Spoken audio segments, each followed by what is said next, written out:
কারণ এই প্রশাসনে আমি ছাত্র জীবন থেকেই যুক্ত ছিলাম। ৭৩ সালে আমি দৈনিক বাংলার সঙ্গে, যেটি এখন পরিবার দখল করে নিয়েছে,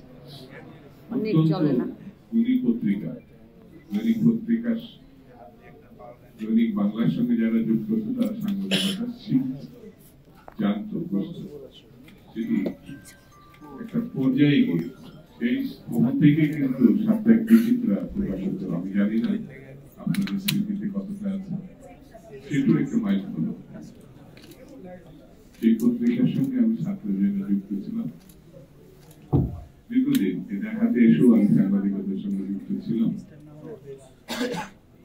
সাপ্তাহিক প্রাচ্য বার্তা,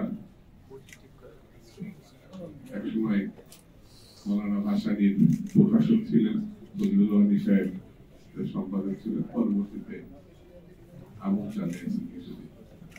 কিন্তু সাংবাদিকতা আমার থাকা সম্ভব হয়নি। অন্য কোনো কারণে নেই, রাজনৈতিক কারণে আমার মনে হচ্ছে সাংবাদিকতা 24 আওয়ার্স, যেটা 24 ঘন্টায় যে সময় না দিতে পারবে, খণ্ডকালীন সাংবাদিকতা অনেক দূর থেকে করা যায়। প্রকাশনার সঙ্গে, সম্পাদনার সঙ্গে, ম্যানেজমেন্টের সঙ্গে যারা থাকে তাদের সঙ্গে খণ্ডকালীন বাংলাদেশের জন্মে রাজনীতিবিদ, ছাত্র সংগঠন, যুব সংগঠন, শ্রমিক